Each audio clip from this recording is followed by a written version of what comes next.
Good morning. My name is Barbara Fuller, and as Chair of the Washtenaw County Board of Road Commissioners, I welcome you to this virtual June 15th, 2021 working session of the board.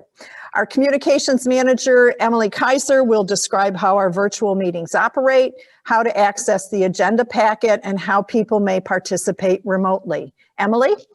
Thanks, Commissioner. So if you would like to make public comment during the public comment portion of this meeting, we will provide instructions and prompt you at the appropriate time to virtually raise your hand. And this can be done either through your computer or through your touch tone phone. The chat feature on this Zoom meeting is available only as technical support for users on their computer or smartphone. If you're experiencing technical issues with audio or video during the meeting, please submit a comment in the chat feature and I will help you troubleshoot. If you're a member of the Road Commission or staff, please contact the IT help desk if you're having technical issues and they can help you during the meeting. The audio and video of this meeting is being recorded and a link to the video will be posted to wcroads.org in the next day or two. Today's meeting agenda is posted on wcroads.org and there's also a link available in the chat. I will send it one more time in case you are joining us from your computer. That's all I have. Thanks, Commissioner. Thank you, Emily. And with that out of the way, I call this meeting to order and would ask Erin to call the roll. Barb, I'm actually going to do the roll today. And so I'll start with Chair Barb Fuller. Barb Fuller, participating from Scioto Township remotely, Washtenaw County, Michigan. Vice Chair Rod Green. Morning, I'm here. I'm participating from Superior Township, Washtenaw County, Michigan. Commissioner Doug Fuller. Doug Fuller is present and is participating remotely from Scioto Township. Commissioner Gloria Yamas. Gloria Yamas is participating from Pittsfield Township, Washtenaw County virtually. And Commissioner Joanne McCollum. Good morning. I am participating from Ypsilanti Township, Washtenaw County virtually. Managing Director Cheryl Siddle. Here. County Highway Engineer Matt McDonnell. Present. Director of Operations Jim Harmon. As Managing Director Siddle mentioned, he is on vacation and will not be here today. And then Director of Finance and IT Dan Ackerman. Here. Thank you. Thank you very much. The next item on our agenda is public participation. This is the time set aside on the agenda to receive comments from the public. This is not intended to be a period for dialogue. Each person will be allotted 3 minutes to address the board. Emily, do we have anyone who wishes to address this meeting? I'll go through the instructions really quickly here and then we will ask. So if you are viewing the meeting from your computer, to raise your hand, you first need to click join audio, and then you can raise your hand by clicking either the participants button at the bottom, or it may be under the reactions button. It depends on which version of Zoom you have. And then there you should see a raised hand button right there. If you dial into the meeting from your touch tone phone, you can raise your hand by dialing *9. And as Commissioner Fuller mentioned, we will unmute people with raised hands one at a time, and I'll announce your username or the last 4 digits of your phone number when it's your turn. Is there anybody that would like to raise their hand right now? Commissioner, I don't see any raised hands at this time. Thank you, Emily. At this point in the meeting, the working session, then I will turn the gavel over to Cheryl Siddle, our Managing Director, to walk us through the item on the agenda today. Sure. Thank you. Good morning. Our topic this morning is an overview of CRASIE. And Jim Dispelder, who is the director of CRASIE, very kindly agreed to join us this morning. Back in I guess, December, as we were looking at setting up working sessions throughout the calendar year, having a relatively new board, I thought that it would be helpful to have some of the directors of the various organizations that we either belong to or are active with to come and to share what exactly they are, what it is that they do. And I know a lot of times we talk alphabet soup, whether it's MCRISIF or CRASIE or CRA, and we've got a bunch of that going on. So I thought that it would be helpful, since CRASIE handles our workers' comp, that Jim could come and share what it is exactly that CRASIE does for us and what are the benefits of being members of CRASIE. So Jim, I'd be happy to turn it over to you. Well, thank you very much. It's a real honor and privilege to be able to meet with you guys today. I'm coming to you from live downtown Lansing, which is sunny, and unfortunately still bare for the most part downtown, except for lunchtime. But this is a great privilege to talk about CRASIE, because, you know, it's just not a story, a success story, but it's your story as well. So let's get into it. Emily, I'm gonna share my screen, make sure everybody can see it. It Bingo. looks good. Looks good so far. Great. Okay.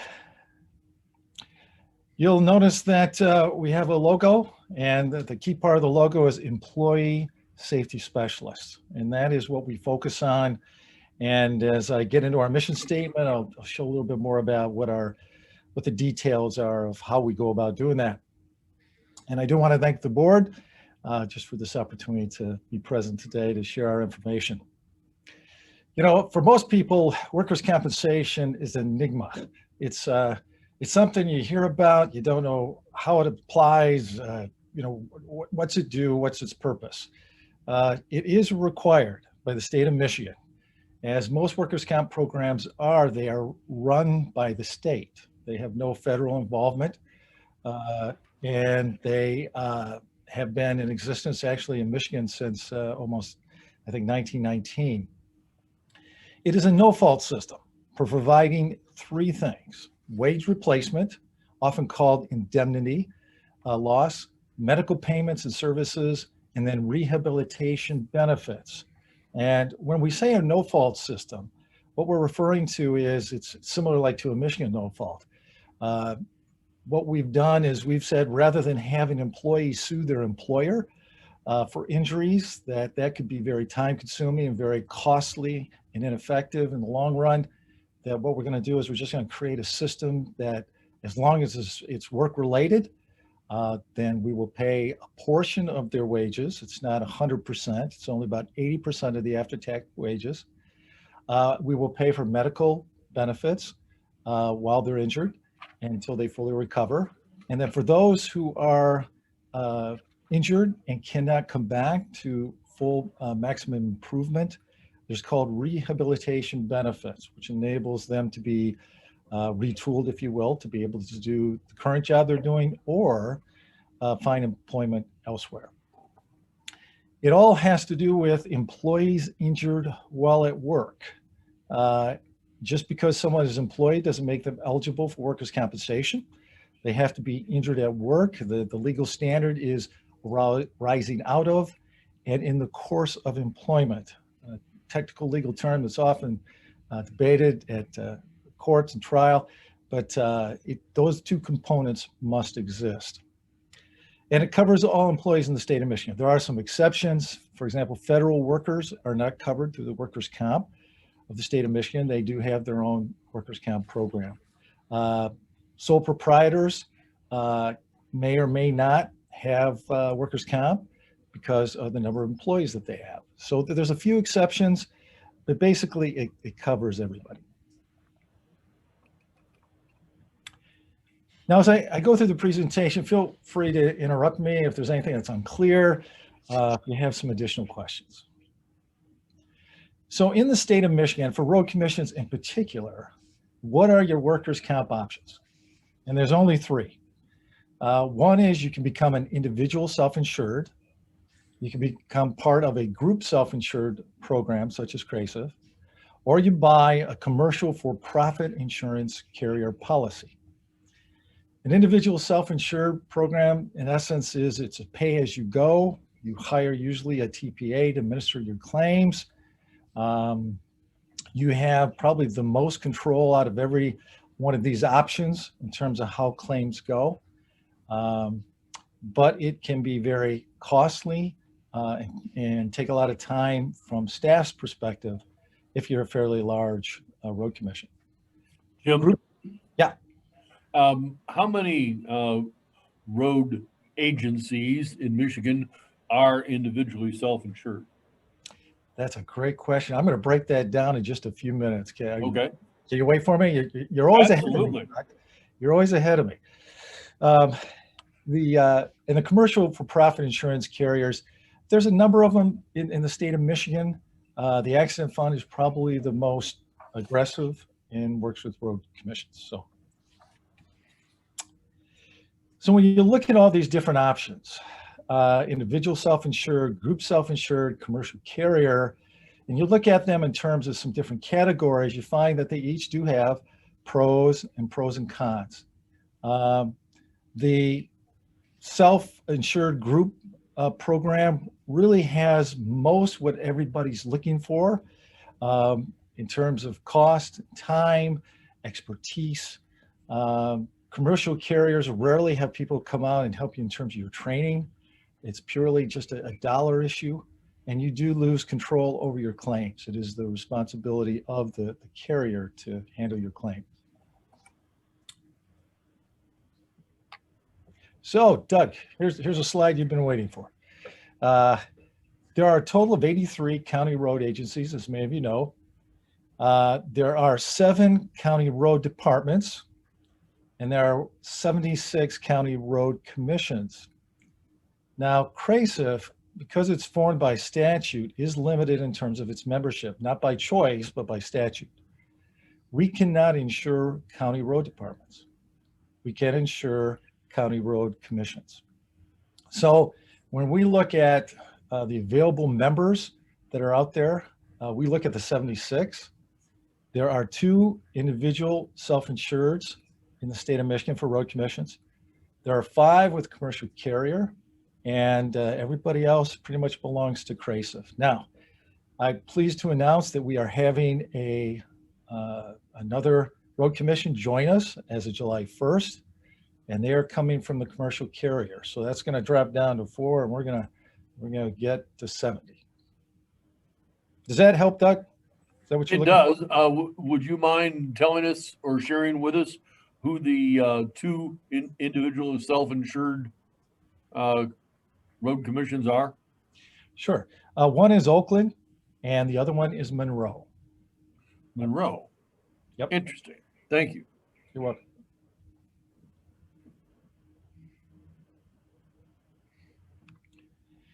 So let me start out by just talking about CRASIE's story. And there's 3 key points I'd just like to make, and that is, 1, the essence of what we're about is we're road commissions helping road commissions, and just in the particular area of workers' compensation. We were formed in 1978. We're in our 43rd year. 69 of the eligible, 77 road commissions are members. And our only line of coverage is workers' comp. That's the only thing that we do. When you talk about group self-insured fund, there's a whole level of terminology, just like accountants and lawyers, and even road commissions. We have our own set of terms that we use. So it's hard to really describe to most people what group self-insurance is, and particularly from a fund standpoint. A fund is the essence of a pool, if you've heard that term before. CRASIE is a pool. In our world, we're called a fund, but for all practical purposes, we're the same thing. We are a credit union model. We're not an insurance company. We're not an insurance carrier. We're member owned and member directed. Some people like to describe group self-insured as a cooperative. That's partly true, but there's more structure that is actually put into the legal entity itself. Our story, we're strong, we're stable, 36 million in total assets, 28 million in members' equity, and we continue to give back money to our members as it is justified. And I'll talk a little bit about that later. Here's our board of trustees. I remember that we're member-owned, member-run. If you notice, we have our 9 more members are from all types of road commissions throughout the whole state. Our bylaws do require 2 from the Upper Peninsula, 2 from the Northern Association region, and 2 from the Southern. There are at-will positions to fill the rest of the 9. Our road commissions go from the small ones to the bigger ones. So we have a great variety, and it's great for us because we can share and help one another. Here's our mission statement. Formal language, and I can break it down into just two components. Our mission is to reduce the potential for employee injury and to provide a comprehensive disability management program for employees eligible for workers' comp. So we break it down into saying, hey, we're about prevention. We don't want an injury to happen. We know in the real world, it's still going to happen. And so what we want to do is we want to have the best resources available to make sure that your employees get the best medical care and the best care while they're injured. So, and when we talk about a comprehensive disability management program, we're talking more about just a claim. We're talking about looking for ways to what's called in the business cost containment. How do we keep our costs down and still maintain a high level of service to our members? What we communicate to road commissions and prospective road commissions is that there are 5 reasons CRASIE is really the best choice for road commissions. And I'd like to briefly just touch on each one of them. One is the value proposition itself, the cost, the expertise, the true partnership that we have, and control.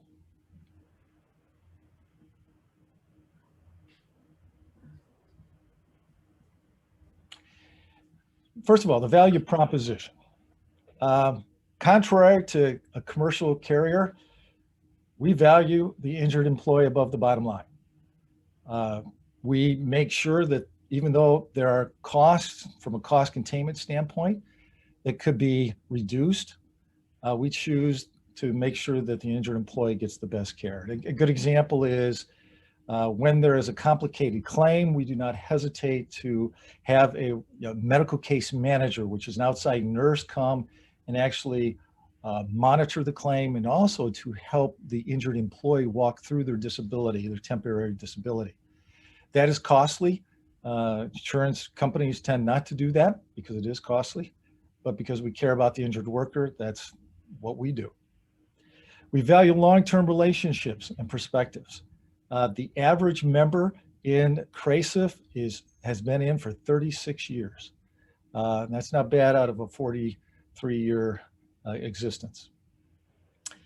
We value preventing employee injuries as much as getting quality medical care to injured employees. I always like to talk about, walking the talk. And when I say that we emphasize prevention, we spend an average of $5,000 per member for safety and risk control prevention services. And that's for programs that they can access individually. That's for the training that we have through 2 full-time safety and risk control consultants, and anything else that we may offer during the course of the year. We operate by core values. Jim, you have a question from Commissioner McCullum. Yes. Yes, that 5,000, is that per year or is that? Yes. Okay. Yeah, 5,000 per year.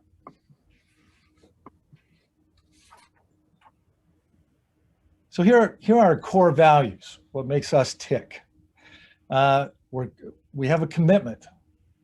We don't want to go anywhere. We are financially stable. Being solvent is important to our road commissions and for the board and for staff. We emphasize quality services and again, professional.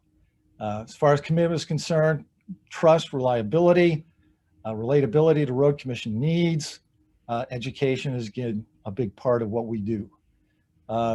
We have practical value. We emphasize efficiency and excellence and timeliness, which is important in workers' comp because time is the enemy. And the sooner we can get to helping an injured employee get back to work or to accommodate their injury, the less cost it is, and it's actually much better for the employee. Professional. We believe in transparency, integrity, accountability. We regularly send out, as you may know, surveys to our members to just ask, how are we doing? We actually make a part of our core business is to, with every training that we do, we ask the individual participants in the training to actually let us know through a survey how we've done. Reason number 2, our pricing is competitive. We're very stable, like I mentioned before, and one of the aspects of running a road commission that people found very helpful is they don't want to see large spikes, in the workers' comp premiums. And so we are stable and the cost is very predictable. When CRASIE was formed, it was not unusual, and this was back in 1978, that since the road commissions were dependent upon the independent marketplace, that they could see their premiums go up 100% and 200%, and it didn't have anything necessarily to do with their loss experience. It had more to do with the industry. And because of the way we've set up this program is we have stability in that area. We control as much as we can control in the marketplace. We have enough surplus, if you will, members' equity, so that we can smooth out anything that goes on in the marketplace in terms of highs or low. And it helps everybody know what's going to come down the pike in terms of their premiums. It is the most effective use of taxpayer dollars, in the long term. Excuse me, Jim, Commissioner McCollum has a question. Thank you. Thank you. I may be getting ahead here, but I was, when you get to the workers' compensation dollars that stay in the county, could you explain how that happens? Sure. And actually, that's a good lead into actually the last point as well. And that is that the money that we don't use to pay for claims, everything in workers' comp is predicated on the future and anticipating the future. That's why we have what's called an estimated payroll and a payroll audit at the end of the year, so that your premium initially that's charged to you, we call it premium deposit, is based on estimated payroll. If the losses, I'll back up, and what our rates are in terms of, we have 5 different classifications, usually by type of operation in a road commission. If that, in each one of those categories, we can look at the history and say, okay, based on this type of activity, we know it's going to cost us so much on the average to pay for a claim. So we're always anticipating what the cost is going to be. And so at the payroll audit time, your premium is adjusted to the number of employees that you have and in which categories. Now, in the long term, if we charge more money than what is necessary for that particular year for the fund as a whole, it goes into what's called members' equity. That money continues to earn interest on behalf of the road commission. And then at a time that is approved by the state of Michigan, and we've seen claims become more closed out, if you will. It takes about 7 years on an average for a workers' comp claim to settle. That money goes back to the road commission. And that's why I say it goes back to the county. So, rather than declaring a dividend, say in a commercial market, commercial carrier, they declare dividends that go to the shareholders if they have surplus money from any given coverage year. Well, our members are our shareholders. So, that additional fund that we save, if you will, by not having to pay for claims goes back to the road commission. So, Commissioner, that's kind of when I say it comes back into the county, it comes back to your county. Does that help answer your question? Yes.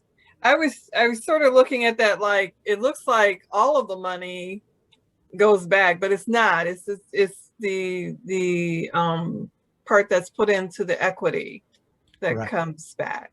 Thank Correct. you. Yep.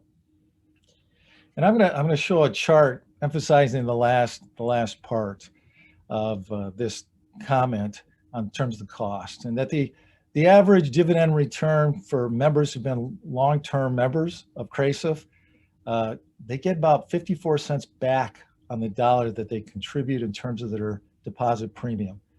And that's not a number we determine. That's determined by an independent financial auditor. And I'll talk about that just a little bit more. And that's a great rate of return. I wish I could get that on my retirement fund. Expertise. we have what's called an integrated disability management philosophy. In other words, what happens in risk control, what goes out in the field, we talk with what we call underwriting and claims. We make sure that we're talking together so that we can prevent the kind of claims that we see showing up in terms of the loss history of our individual members. So we address those directly. We have a professional and experienced fund administration. I'll get to that just a little bit later. We have a professional and experienced claim adjuster with, I think, over 30 years of experience. And then we do have return to work expertise. We have professional and experienced safety and risk control consultants, 2 dedicated full-time risk consultants. They have experience working in road commissions, goals prevention, responsive to questions, engaging in effective training programs. And we have a relationship with Safety Assurance, which is an online resource where members such as Washtenaw can just go online and look up for videos to do a short little safety presentation on back safety, lifting, those types of injuries, to address those types of injuries. Every member receives an annual safety plan and a visit. For our larger members, such as Washtenaw, you have more than 1 visit a year by our folks. And we don't have a limit on the number of visits. If you wanted to use us every single day throughout the year, we might have to talk a little bit about it, but we would be happy to come in and help you wherever your need is. One way that we look at our role with the Road Commission is we kind of like are your safety department. And so if you need the resources and we can't provide them, we'll help you find them. We do have, I think, and again, I'm biased, but we intentionally selected these people, I think 2 of the best workers' compensation attorneys in the state of Michigan. That is all they do, is workers' compensation. And they are respected in the field of workers' compensation, and we're proud to have them on our team. It's a true partnership. Employee benefits need to be paid timely because our employees are anticipating that supplemental income while they're injured, and quality services are rendered.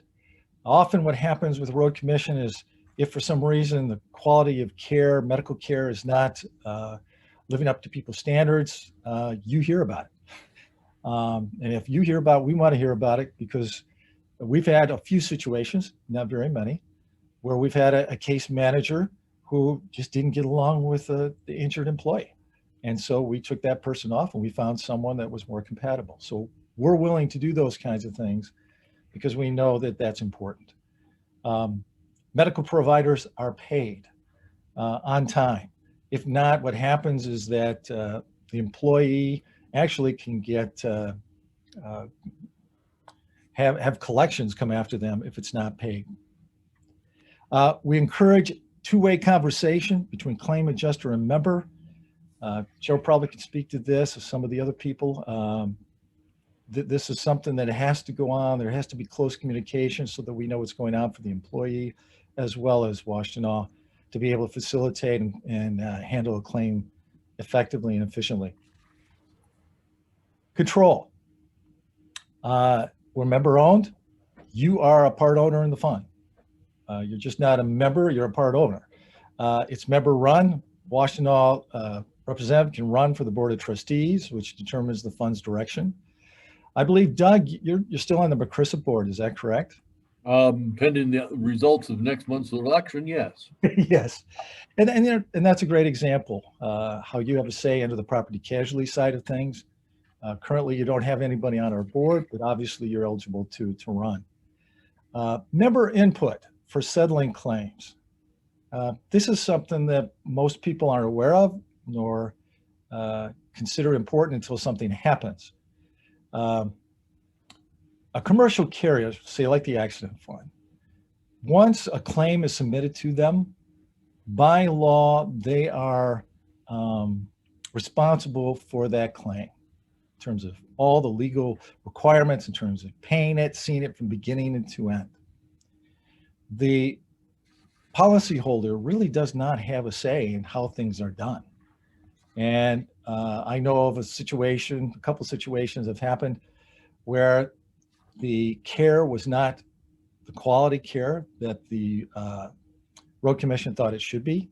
They tried to intervene on behalf of the employee, and they just couldn't get any type of cooperation. And in the one situation I'm thinking about is that both the employee and the employer are thinking about suing the commercial carrier. But they're legally in their right, because that's the way workers' comp happens. Now, for us as a group self-insured fund, we are ultimately responsible, CRASIE itself, for paying those individual claims. But the way we operate is different. We talk with you about it.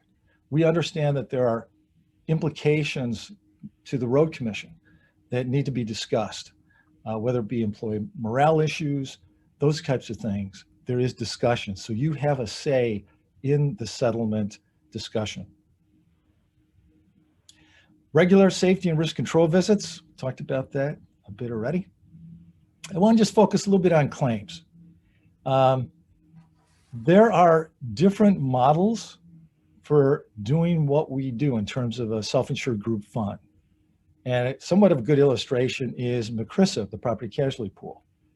They've decided to take much of the services and bring them all in-house. They are employees of CRASIE. CRASIE has just taken a different model, and there's pros and cons for both. So not one's better than the other. And what we've decided to do is we've decided to hire out the handling of claims and risk control. So we hire what's called a third-party claims administrator. Mackinac Administrators is actually based in Howell, the Brighton area. And they're more of a regional TPA, and they work very closely with us. Matter of fact, what is our ideal relationship with the TPA is that they, in essence, are a department of CRASIE. And we have that kind of relationship with Mackinac. One-stop shop. CRASIE uses one adjuster for lost time, medical claims, and return to work. This is not always the case with other TPAs. And it can create confusion. It can create difficulty in knowing who to talk to. But we've identified one adjuster to handle all those different parts of the claim. That particular adjuster is called Melissa Terrigan. She has over 31 years of experience. We always look at the third-party claims administrator in terms of their adjuster turnover, because it's important that we have longevity with our members. We believe it's important to have longevity with our adjusters because they need to know Road Commission operations and they need to know our members. So Mackinac has about a turnover of about 1 every 10 years, which actually is very good for a TPA. We have a couple of questions here, Jim. Mine is, what's a TPA? Third-party administrator. Thank you. Yep. Commissioner Green. Yes. Does Mackinac decide whether to approve or deny a claim? They have instructions from CRASIE staff. They have actually 2 instructions. One is they're limited in terms of what they can do by law, and then there are what we call service instructions. And those are the ways we like to see things happen. For example, if a claim is below $5,000, we give them discretion. If it's anything above that, they have to come to staff to get our approval. Staff makes that decision if it's over a certain level. Correct. Okay, And then if it's at above $100,000, the board actually is brought in to approve it. Oh, really? Okay.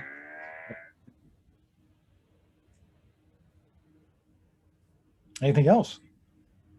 I appreciate you interrupting and letting me know that, because I can't see those hands being raised. We utilize multiple preferred provider and bill review networks. In workers' comp, there are many networks. I mean, there's probably close to 50 in the state of Michigan. And these networks provide reduced costs for things like prescriptions, visits. It's all the way that the medical profession looks to make sure that they're busy and they make their money by volume, not necessarily by cost. And workers' comp is filled with a number of different networks. And as far as a group fund is concerned, we have multiple networks that we use because we're present throughout the state of Michigan. And we keep track of what the average bill review cost savings is. And we are consistently 10 to 12% higher than the average. And that's because we're connected in through Mackinac with some of the best preferred provider networks.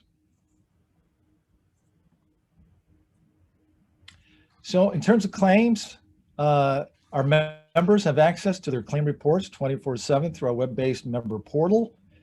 The claim reports include check registers, so you see the checks that are going out and to whom and to when and for how much.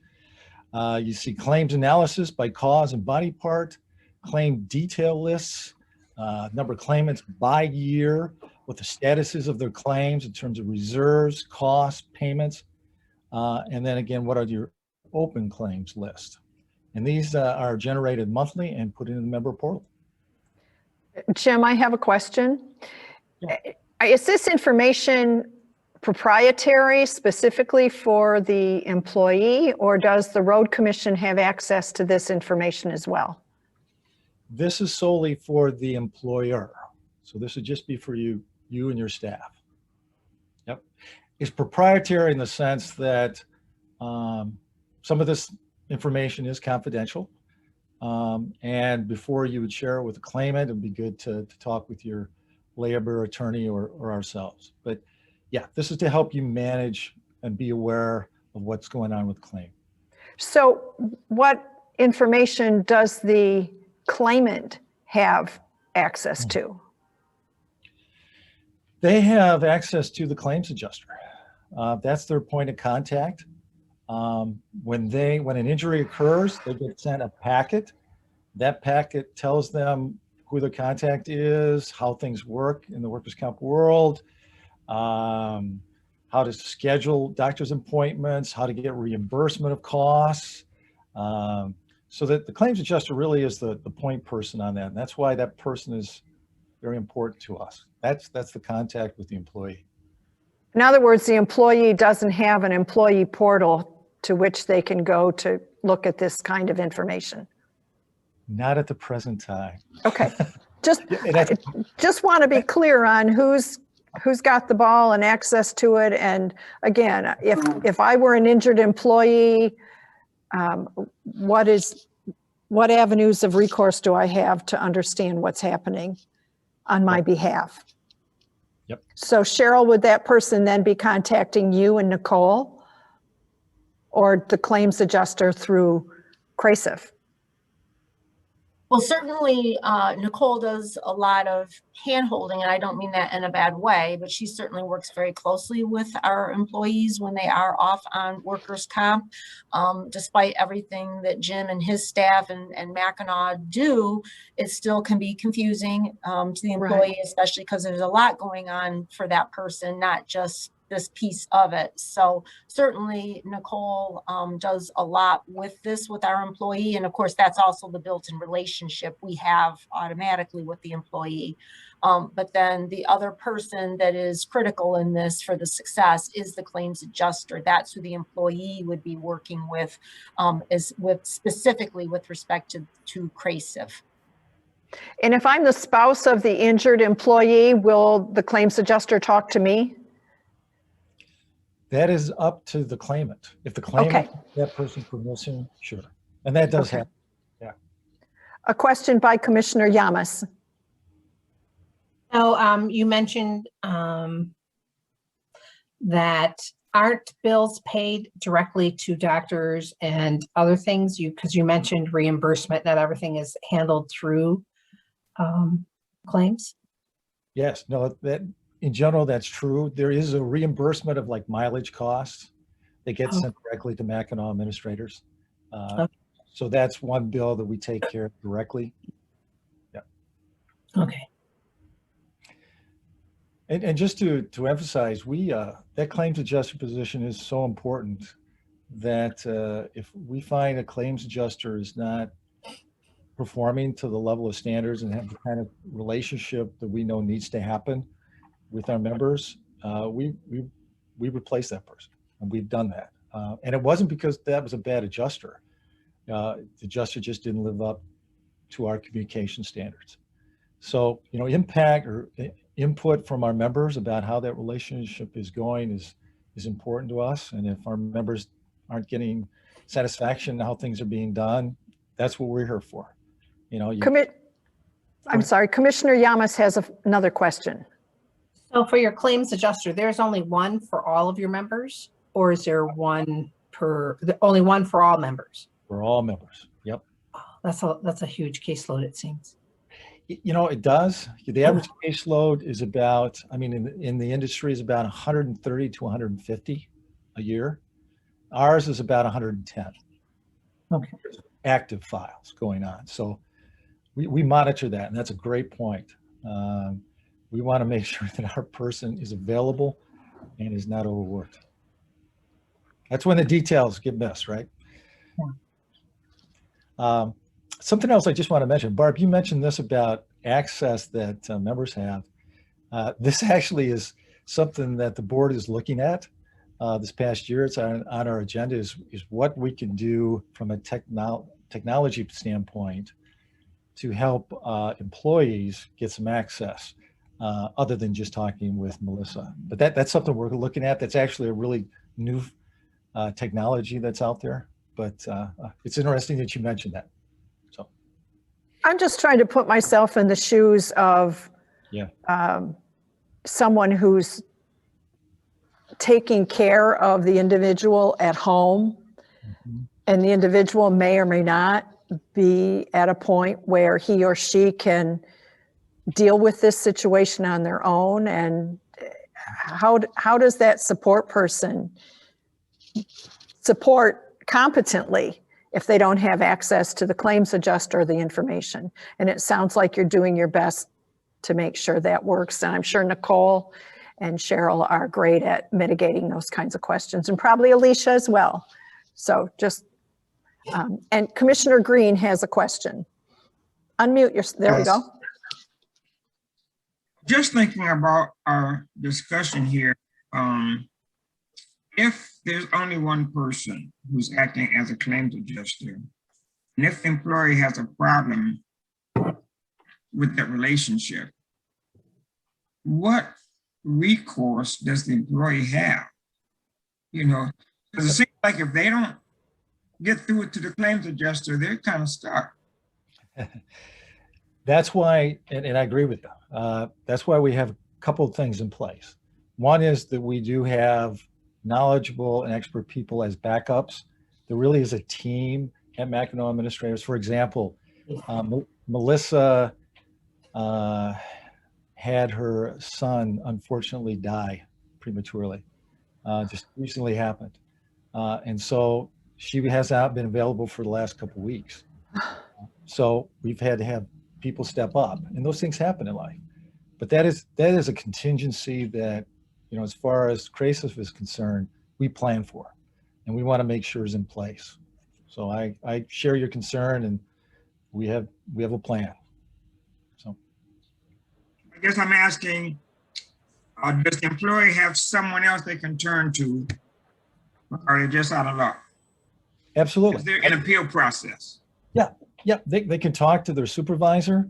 They actually could even call us. And what we do is for road commission is having some issues with claims adjuster, which often can come back to you if the employee is having a problem with the adjuster. We can intervene on that. That's part of our role, is to make sure it gets resolved quickly, and then no one's just left hanging. Yeah, and Rod, I mean, again, this is where we will step in as well as the employer. I mean, certainly if our employee is struggling getting through to the claims adjuster, is having something that isn't making sense with respect to CRASIE, certainly that is where Nicole is going to step in to either say, here, let me further explain something. Perhaps it's just that our employee didn't understand. That can possibly happen. Or if there's truly a breakdown in communication or information flow, then that is is where Nicole very willingly steps in and assists the employee, because at the end of the day, we care a lot about our employees and want to make sure that they are being adequately served. Thank you.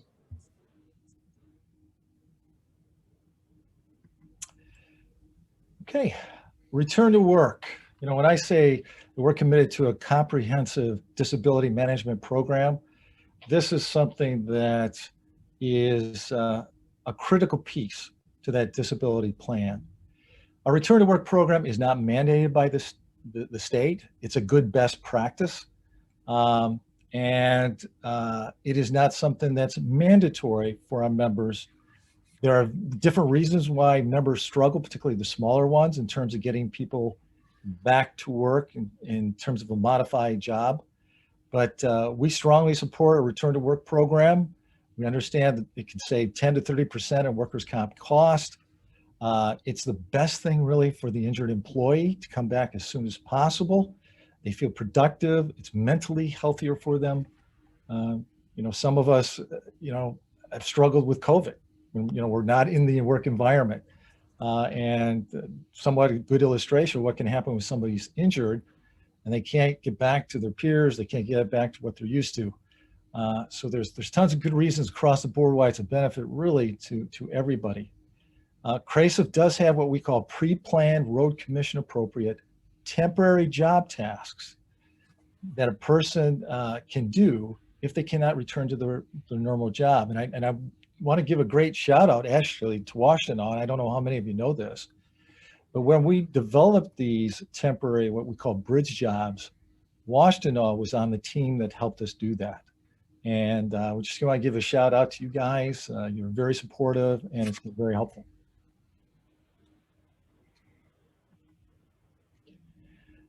Talked about safety and risk control, again, provided by a third-party administrator, a TPA, Mackinac Administrators. The two people we do have on staff is Alan and Melanie.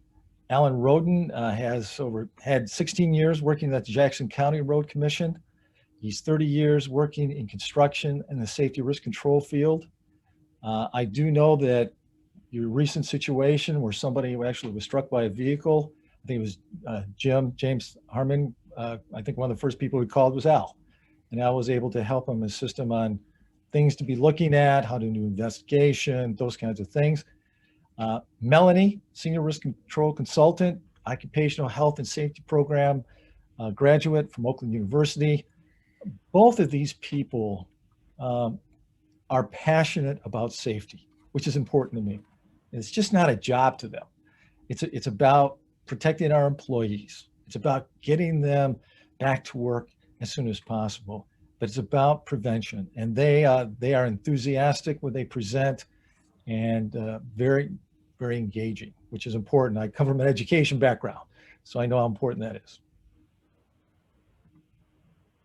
Prevention, here are just some of the topics: culvert safety, heavy equipment operations, lockout, tagout, personal protection equipment, snow plowing, traffic regulation, which is a huge one, tree cutting, trimming, chipping. I mean, every operation really that a road commission is involved in, we can provide some training in terms of the proper safety protocols. What is unique about our safety and risk control program? It really is customized to what Washtenaw needs. It's not something based on what a UP road commission needs. It's about an urban road commission similar to yours, that what you need. And it's based on your loss experience, your exposures, what you want to accomplish there in terms of where you see safety deficiencies. We look at what's called hard abatement, which means changing the physical environment so that things are safer, not just waiting for behavior-based, but changing whatever needs to be changed at the least cost possible to make sure it's a safer environment. We do pre-MIOSHA audits, annual safety risk control visits, as I mentioned, annual safety control plan development and review.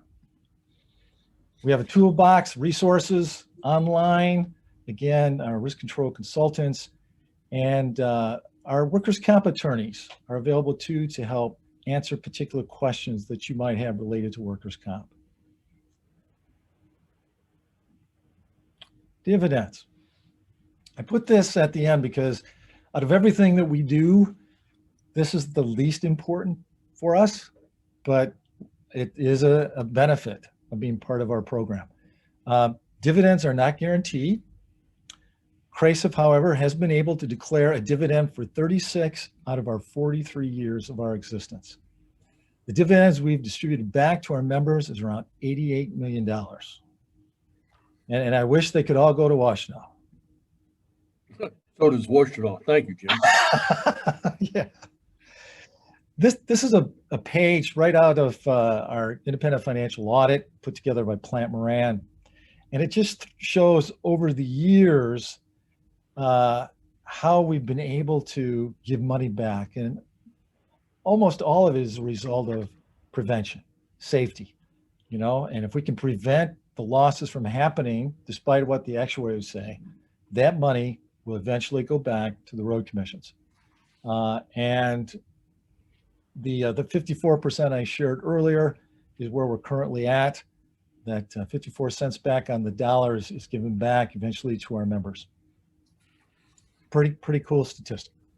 So Jim, what's the size of the check that's coming to Washtenaw? You've very cleverly danced around that question, and I'm looking at a letter from May 25th from you. Yes. That's also a little bit vague on that point. Have those checks been issued? They have, and to be honest, I can't tell you offhand if you guys received any. Does Cheryl know, or Nicole? I see Nicole. It was about $14,000 in actual check, Cheryl, is that correct? And get that mute button undone. Yes, $14,000. We're just looking at this. $14,000 in the actual check, and then I believe $60,000 towards the premium. Is that correct, Jim? That sounds sound vaguely correct.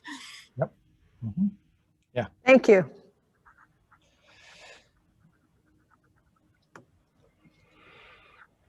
Fund administration, you have really only two full-time people. One is myself. I'm an employee at CRASIE. I've had a number of years of experience in public risk management and managing all types of different pools. We have a full-time controller, Doris Bacco. Sorry. Doris Bacco, and we have another part-time employee that we actually share with the association. So we're lean on staff in this way, but when you count everybody else in terms of the TPA, we're equivalent in staff, maybe a little less than McChrysip. We're just, again, structured differently. So here's Washtenaw story. You joined CRASIE in 2001, and as of October 31st, 2020, you submitted a total of 518 claims. During those 20 years, you've had 10 litigated claims, which is about average for a road commission. Your total paid claims is a little bit more than $4 million. Thought you would like to know when your best and worst year was and what your average is. The best year that you had in terms of your claims experience was in 2014-15, where you only had about 29,000 in losses. Your highest year was in 11-12, and it was about $616,000. But the average for you guys is around $200,000 based on your operation, your payroll. Of course, we're always working to lower that, but that's about where you guys stand currently. Total dividends received since you've been a member, and this includes premium discounts and refunds, is about $1.3 million. And I do want to point out that we have what's called an honor roll that we put together every year. And the honor roll consists of our members that during the course of the last 12 months beat the projected loss projections for their road commission. And it's measured by what we call the experience modification factor. And so if you have something less than 1, you've beat what is the average or expected. And in the last 10 years, you guys have been on that honor roll twice.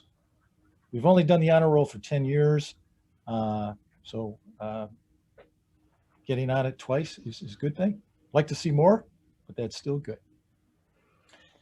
Estimated hours of training that's occurred since you've been a member. To be honest, we don't have the detailed statistics I wish we did have. We're working on those things in the background, but we estimate safely there's probably been 200 hours of training since you've joined CRASIE in safety, just from us. So, Jim, we have two commissioners with questions, Commissioner Green and then Commissioner McCullum. So Jim, a litigated claim might be a claim that was denied and somebody took to court? correct. Yep. Okay. That would be on the circuit court level, I suppose, or is there a special court for that? There is a special court. That's a great point, is that workers' comp has its own legal system, if you will. It's different than the civil system. Ultimately, if a claim's not resolved within the workers' comp court system, then it can be appealed to the civil system. But it rarely ever goes there. So it's handled usually by what are called magistrates versus trial judges. The rules of evidence are a little bit different. We actually have seen, talking about litigated claims, something I'm very proud of with the program is, when we came on board, I came on board about 10, 12 years ago. I think we had over 60 litigated claims. We're down now to about 12. That's a pretty good number. That's a very good number. That's a fabulous number. That's a fabulous number. Yep. And to be honest, we don't litigate unless we know we have to. And there are people that do exaggerate their claims, fake their claims. We understand that. And when we know those kinds of things, and this is where that partnership with the Road Commission is very important, that you guys know things that we can't know. And when that information is shared with us, we're aggressive in sending out surveillance, monitoring them on social media, so that, if it's not legitimate, we're not going to pay for it. If it's legitimate, we're going to pay for it. Commissioner McCullum. Yes, Jim, I'm going to try and phrase this as best as I can. There was a situation with a gas line that the Road Commission was working in the area, and the gas line wasn't marked. Mm-hmm. And so they weren't close enough to smell it. And so there was an incident with it. And it sounds like the gas lines they're not going to mark them, whether they're dead or alive. And I was just wondering, is there some training on that, or will there be some training on that? Because it sounds like their practice in the future is going to be, they're not going to mark their lines. They're depending on people to be able to smell or whatever to be able to identify if a line is alive or not. That doesn't work real well, particularly if you've had COVID and you lost your sense of smell. But no, that's a great point. I will talk to our risk control staff and find out exactly where we're at with that. But I think that's a great training topic. Great training topic. And we are always open to suggestions and ideas. Matter of fact, a lot of the ideas and suggestions come from our members. So. There are no other hands raised, Jim. Very good. Well, that brings my presentation to a close, unless there's any other questions. Joanne has, Commissioner McCullum has another question, and so does Commissioner Green. Joanne? Okay, I really didn't have a question. I forgot to lower my hand, but since I've got the floor, I just want to say, Jim, what a good presentation this was. Thank you. Well, you're welcome. I hope it hit the mark for you. Commissioner Green. Thank you. Is there a cap on the payment of medical benefits? Great question. The answer is no. No. No. Wow. Nope. So, okay. I'm impressed. Yep. Well, that's why it's so important for us to look at those provider networks I talked about earlier, because when you submit a bill through them, you have pre-arranged agreements as to what the cost is going to be. And, you know, to be honest, our reduction level is about 64% below what they charge, which is significant. The average is about 52% in the industry. So we've positioned ourselves in a best possible position to make sure that, you know, if there's a way we can save some money through that, we will. You know, we're always concerned, and if you don't mind me just sharing this, you know, there are generic drugs that can be used, and if they can be used without compromising the effectiveness to an employee, we will use those. But if they don't, and it just doesn't, some generic drugs don't, you know, do the same thing as brand name, well, we'll do the brand name. But yeah, in general, there is no limit. Yep. Okay. Are there further- So just yesterday, I was talking to a friend of mine who's a police officer. Yeah. And she says she was transporting a prisoner to the court, and she slipped on some ice and fell. Yep. As a consequence, she filed a workman's comp claim, and they denied her. Is there a fine line, I guess, between, you know, where something might get approved and something might get denied? Because I was really surprised when she said they denied her claim. Yeah, I'm surprised too. There might be other circumstances and facts that just weren't shared or known that would result in that. But that's why one of the things we do is we want to make sure, you know, we're rising out of, and in the course is the legal standard. Just because something happens on your premise doesn't make it work related. It has to be in the course of a job, an expectation that was done. So if an employee is doing something that would normally be part of their duties, but they weren't asked to do it at that particular time, or it's not part of the expectation for that employee at that time by their supervisor, they may not be covered for workers' comp. On the other side too, and I mentioned something happened on premises, we had an employee who came into the workroom before the day started, had a cup of coffee, and dropped dead from a heart attack. He was on premise, very unfortunate. But it wasn't arising out of the work that this person was doing. And so it actually was not a workers' comp claim.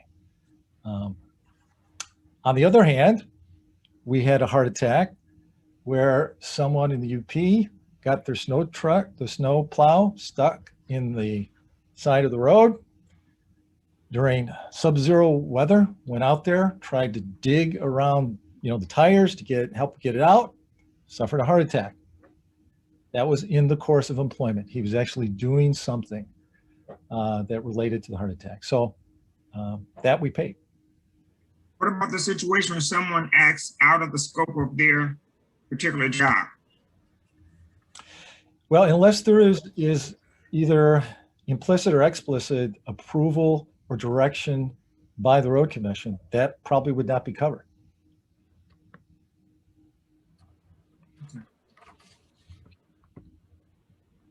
Thank you.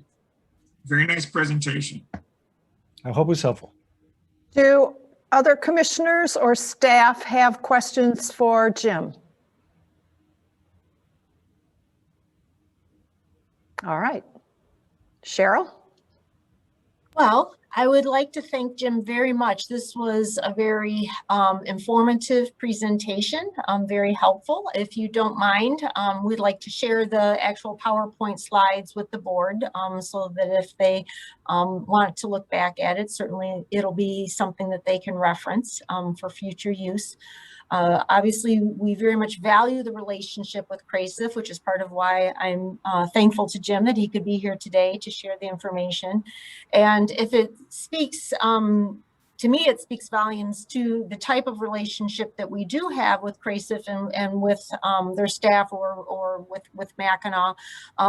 Al Roden is one of the few people that actually is invited to our pancake breakfast on occasion, and he circles amongst the employees, and they love him. I mean, you know, it's not too often that you're, you know, somebody that is here to assist with safety and workers' comp and those types of things is actually sought out during something like an employee recognition event like we do with our pancake breakfast. So to me, that speaks volumes about the type of relationship that we do have with CRASIE and the people that they utilize to support us through this entire topic. So with that, thank you very much, Jim. Do appreciate you being here today. Thank you. And I appreciate hearing those things about Al. I know Al will go anywhere for a free breakfast too, but. Well, that might be part of it. Although having cooked those pancakes, I'm not really sure he's getting the better end of the deal there. Hey, come on. We do a great job cooking I those think pancakes. Well, thank you. That's important for us. You know, that's that being a part of your department. It's part of being the part of the Road Commission. So it really is encouraging to hear you. Thank you so much. Thank you. All right. Well, that concludes our agenda for today. We actually had a short, but obviously very important agenda. All right. If there is no further business for this working session, I would entertain a motion to adjourn. I motion to adjourn. I support. Thank you. All those in favor of adjournment, we need to do this by roll call. Emily, are you? Yep, I can do it, Commissioner. Okay. Yeah, Commissioner Joanne McCollum, Yes. Commissioner Rod Green, Yes. Commissioner Doug Fuller, Aye. Commissioner Gloria Yamas, Yes. and Commissioner Barb Fuller. Yes. Thank you, everyone. Thank you, Jim. We are adjourned.